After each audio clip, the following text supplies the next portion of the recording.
What you're hearing tonight is some of the fruits of your support. There will be 4 performances and 2 streaming events this December with Seattle Pro Musica, the choir putting on 2 days of concerts and an extra YouTube presentation we'll tell you all about. But if you've never joined us for this tradition, Seattle Pro Musica is a choir of 4 performing ensembles, the 80-voice Seattle Pro Musica Choir, then Vox, which is the mixed voices chamber-sized ensemble who are joining us tonight, and within that, Chroma, the soprano and alto ensemble, and Orpheon, the tenor and bass ensemble. We'll be hearing from these 3 different configurations of their chamber ensemble tonight. Karen Thomas is the artistic director and conductor we'll be talking throughout the evening with for this series of concerts that they're naming after the beautiful Christina Rossetti poem, Love Came Down, which will be next Saturday and the Saturday after that, as well as streaming concerts on YouTube starting December 19th. Consider tonight a preview and an opening of the choral Christmas season with Love Came Down. We'll start with the ensemble composed of soprani and alti, with a piece of music written by a native of Alexandria, Virginia, who's still getting her PhD, Brittany Boykin, the U.S.-born composer who set this old text of the miracle that happens in Bethlehem, O Magnum Mysterium, with the Chroma Ensemble of Seattle Pro Musica live.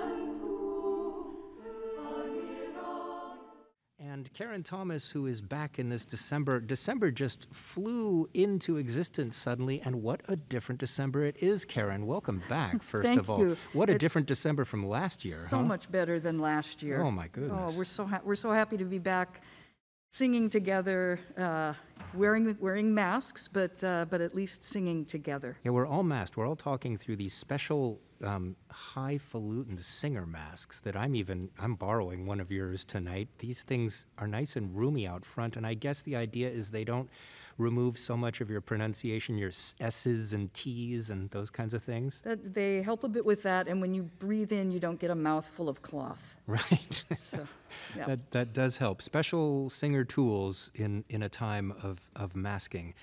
But we're just delighted by, for one thing, I just have to say, it's emotionally just the thought of going back into these spaces which you have really signed over the past decades, namely Bastyr University Chapel with its gorgeous acoustic coming up next weekend, and then also back at Seattle First Baptist Church on the following weekend. Mm-hmm.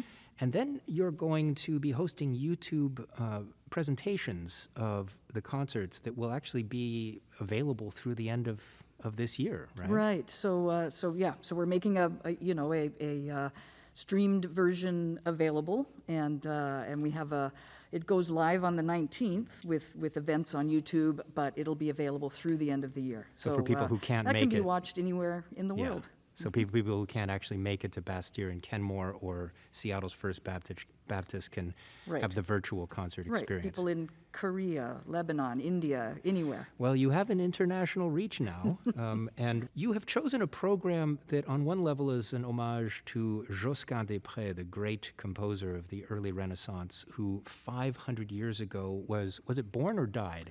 Passed 500 years ago. Yeah, that's right.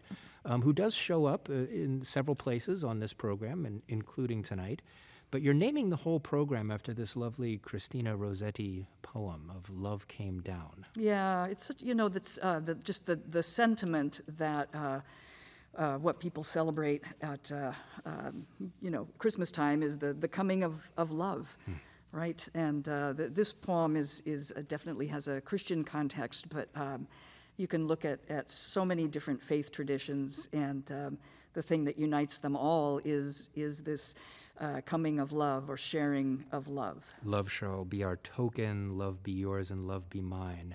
You can take that religiously or not. Mm-hmm. So certainly the poem addresses anybody who wants to bring that particular warmth into their heart in choral sounds. And this one is from a Canadian composer. And do I remember correctly that you know Eleanor Daly, or do you just know her music? No, we do know each other. Yeah. Wonderful composer from Toronto. Has I don't know, 100 published choral pieces or something. Just a large number of beautiful works. Anything we should be listening for in particular, as we are now set up with the tenor and bass ensemble called Orpheon? Obviously, it's going to be a different sound. Just an octave lower. Just an octave lower. What about the piece itself? 5 minutes of this Canadian composer. Is it fairly? Does she fairly respect the Rossetti poem? She does. She does. So it's definitely a strophic setting with each verse. But she also interpolates a little bit of Latin. So she puts in there an Alleluia, Gloria in excelsis Deo that obviously isn't in the Rossetti. Anybody who's stood outside in the snow with a carol book in their hands will be familiar with that interjection of Latin tradition. Absolutely. Yeah. Okay, Karen Thomas conducts the group of tenors and basses, Orpheon, for Eleanor Daly's setting of Christina Rossetti's poem Love Came Down at Christmas, which is the thematic title for the concerts that will be happening over the next 2 weeks. Love came down at Christmas.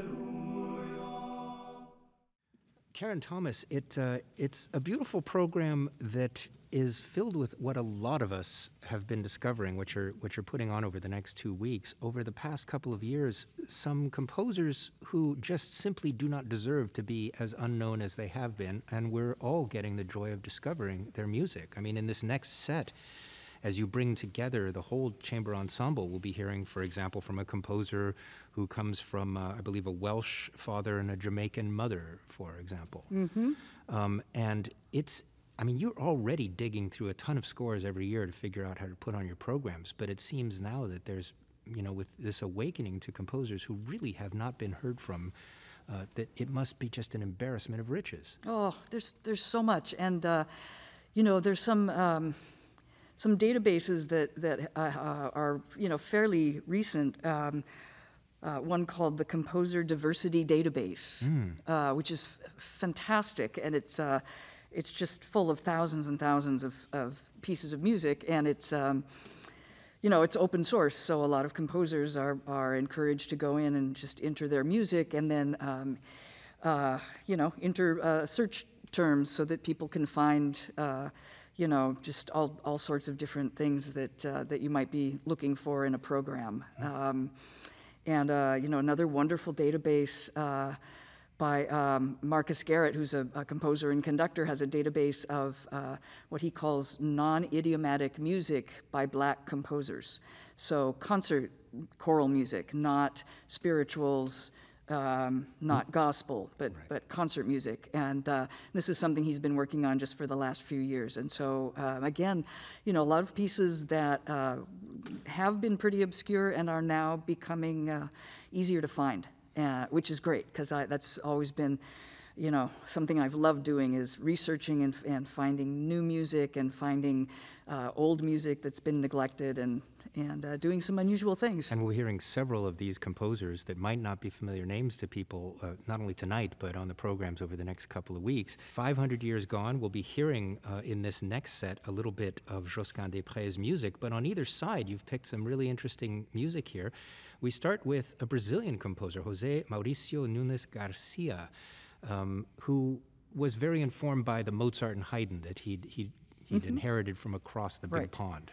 Right, and is documented as giving the first performance in Brazil of Mozart's Requiem. Right. But his music has a very kind of Haydn-esque sound to it. and then we'll drop back to the early Renaissance and Josquin des Prés' Gaude Virgo. So this is very much a Marian anthem, Christmas anthem. And then Roderick Williams is the fellow I was talking about, the British, not only composer, but a fine baritone as well. He's done a setting, The Star Has Come. Did you find that on the database? I can't remember where I found it, but I stumbled across it somewhere, and it is just an amazing piece. It's full of really interesting swooping glissando effects, and it's very, very vibrant piece. Well, your group sounds amazing in this new space. It's so lovely for us to hear you in, 4-story high ceilings, 70-foot wide room compared to the old library. It's lovely to sing in here. Yeah. This is fantastic. I can tell you're all enjoying it. Well, let's have 3 in a row with the full chamber ensemble, simply called Vox, with Seattle Pro Musica's chamber ensemble led by Karen Thomas. We'll hear the Domine Jesu by Jose Mauricio Nunes Garcia. Then one of Josquin's pieces, the Gaude Virgo Mater Christi, and finally Roderick Williams' The Star Has Come.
What we call a shooting star, a meteor, generally goes downwards to crash onto Earth, but those are shooting stars that slide upwards right back into the heavens. From Roderick Williams finishing that set of 3 pieces, born to a Welsh father and Jamaican mother, who's been on the BBC proms as a singer in Verdi's Don Carlos, and then ever since then, last night of the proms, he's a star. He's an officer of the Order of the British Empire for his services to music. His piece, The Star Has Come, with the ensemble of the chamber ensemble from the 80-voice Seattle Pro Musica. We also heard before that Josquin des Prés' Gaude Virgo from the late 1400s, and that set of 3 started off with Brazilian composer Jose Mauricio Nunes Garcia, the Domine Jesu. Sean MacLean with you on Northwest Focus Live, talking through a specialized singer mask to a group of about 30 of the 80 singers of Seattle Pro Musica. You'll get the full complement for concerts over the next 2 weekends. Karen Thomas, we're all masked up here, and I guess my first question to you is it harder to conduct when you can't see your singers, the lower half of their face where a lot of the expression comes, and the vowel shapes and all that kind of stuff? Yes. Yeah. Yes, it is. It is indeed, and it's it's harder to communicate because I can't use the lower half of my face either. Right. So yeah. So a little more different. ESP, a little more mind melding going on here. We do our best. Well, these masks are at least allowing us to hear the star is come. I'm hearing it, which is nice. Good. I'm glad you are. And I think the choir. We're working it. I think the audience will as well when they come to Bastille next weekend. I think so too. It's nice. But yeah, I'm not envying what you've got to do when you've only got the eyes to work with here. The eyes and the ears. What about you all? Is it harder for you to get a sense of the emotion? Yeah, I'm getting lots of nodding heads. Oh, yeah. Oh, yes, it is. So all the more focus on the tip of Karen's baton, right? Yeah. So the fascination of this program continues to me because we're not just hearing from composers who are just getting more attention these days, who we might not have heard from, but also in languages that have not been considered part of the classical repertoire. One from Baffin Island, Canada. Yeah. So the next set of three pieces, we have two settings of the Ave Maria text, one by Josquin and then one by Nathaniel Dett, and they're very, very contrasting in style. But the first piece we open with is Andrew Balfour, who is First Nations from Canada. He's of Cree descent, and this is a piece that he wrote when he was in the far north, up on Baffin Island, and he was really taken with just the expanse of the sky and the land, covered in snow and the sky. And so this piece is a very short, simple text, but it just expresses that kind of wonder of seeing this incredible, vast sky. And it's set in a very simple way, but with deep emotion. This is not new for Seattle Pro Musica, because if anybody's been to our YouTube channel and seen the video that you made of the Northern Lights, yes, right. Eric Eschenwald's piece, which also addresses the vast expanse, northern landscape kind of aspect. I've always found that this is particularly fruitful with a choral ensemble to address that vast open space thing. It's the right instrument to do vast open spaces. Yes. Have you ever been up there yourself to those? I mean, it is endless sky. Yeah, I've been above land. The Arctic Circle. You yeah, have. Amazing. Wow, I wouldn't want to get a choir to sing up there, though. Those throats would close down quite quickly, taking one breath in. And then after that, we have the Josquin Ave Maria, and then a very different setting from Robert Nathaniel Dett, born in 1882, who he himself was a choral conductor. Right. Yep. So he definitely knew his... Is this the original version, right? He wrote it for choir. Yes. Okay. Yes, absolutely. Anything to listen out for in this triple set other than how differently the Ave Maria text can sound in two different composers' Yeah, I mean, hands? those two pieces are very contrasting. And then the Andrew Balfour piece called a Kilak, which just means the sky. There is the all-encompassing sky. In that language, is it like with snow, where they have like 50 words for sky for different open skies? I don't Okay. know that much about the language, but probably yes. Yeah. Like we have a lot of words for precipitation. Right, that's, in the that's Northwest. wet. Yep. Right. Web-footed Northwesterners, be prepared. We're going to go snowy here. Andrew Balfour, the Canadian composer, inspired by his travels in Baffin Island, Canada, with Kilak. Then back to the Renaissance was Josquin des Prés, and 500th anniversary of the composer's death. And then to the American composer Robert Nathaniel Dett's setting of the Ave Maria with the ensemble called Vox, the chamber ensemble of Seattle Pro Musica Live.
There's no real way to sum up the three pieces we just heard about what they shared. It could take all night, but what I'm left with after hearing Andrew Balfour's piece inspired by travels in the north on Baffin Island, Canada, called Kilak, and then Josquin des Prés' Ave Maria, and then the Ave Maria from 500 years later by Robert Nathaniel Dett, is the way they finish. The first one is a kind of amen, but like careful, and you're going to need a really thick down jacket. The second one, the purity of the Virgin Mary, that incredibly beautiful open fifth of Josquin des Prés, and then finally the warmth that Robert Nathaniel Dett brings in. Three very different conclusions there. One leaving me cold, the other leaving me pure, and that last one all warm inside. like a warm blanket at the end. Absolutely. From a composer, a Canadian-American actually, who was an organist and choral director himself, Robert Nathaniel Dett, and among the first black composers after the American Society of Composers, Authors, and Publishers was organized to be brought in there. He played at Carnegie Hall and Boston Symphony as the pianist and choir director. Pleasure. Well, in case you're just joining us, Love Came Down is the name of the concert series with Seattle Pro Musica. Starting next Saturday, the concerts are at 3 in the afternoon and 7:30 in the acoustic that they have made their own for the last decades, Bastyr University's chapel in Kenmore. Then Saturday, December 18th, same 3 p.m. and 7:30 p.m. time, so that's easy to remember, in Seattle at First Baptist Church. And then starting a day after that, you can catch the concerts they're hosting for YouTubers who can't make it to Seattle, available through the end of the year, all through seattlepromusica.org. Karen, we're going to end this show with another triple offering here, from starting with a composer who is U.S. born, African American composer who's done a beautiful thing with Silent Night, his own text, right, and his own composition in Silent Night.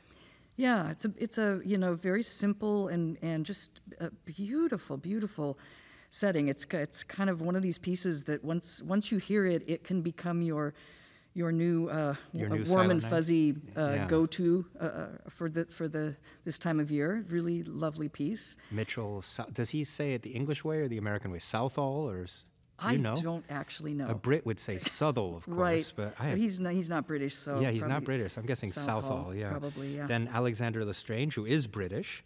Who's kind of a jazzer, plays double bass, among other things. Are we going to hear jazz in his Epiphany Carol?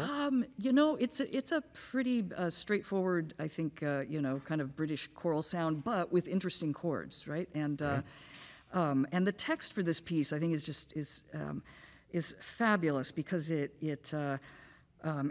it implies, Epiphany Carol, it talks about gifts, and it asks, is it gold that you bring? Is it frankincense you bring? That's really nice, but what we actually need is to be aware of what our Earth needs and how we need to care for the planet. And it's just a beautiful text and very sensitively set. Written by Joanna Forbes Lestrange, his wife, maybe? Perhaps, I'm not sure, but it's probably related. Yeah. And then a piece that's kind of a signature for you from Mendelssohn, the Christmas or Weihnachten from Mendelssohn, with those joyous cascading alleluias at the end. Yep. Great way to finish off the evening. Let's hear this next triple offering from Seattle Pro Musica's chamber ensemble called Vox, led by Karen P. Thomas, starting with Mitchell Southall's In Silent Night, to his own text, Alexander Lestrange's Epiphany Carol, and Mendelssohn's Christmas or Weihnachten. In silent night.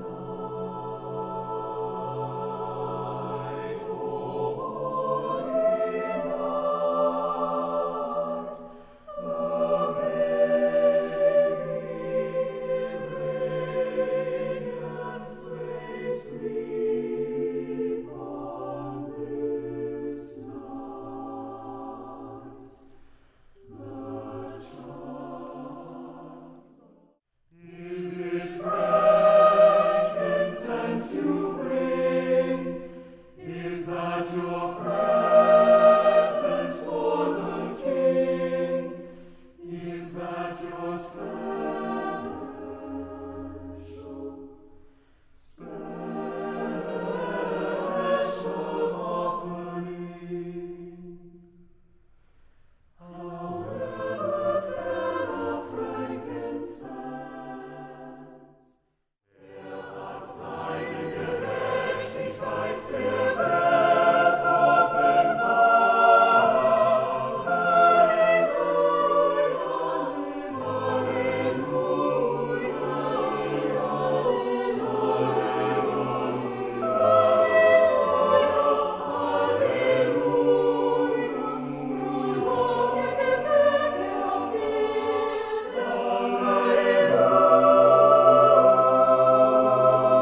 After all, Christmas is a time of joy, and that German carol by Felix Mendelssohn, written by a fellow who was working in two religious camps, the one his family belonged to and the one he was writing for, a familiar story in classical music.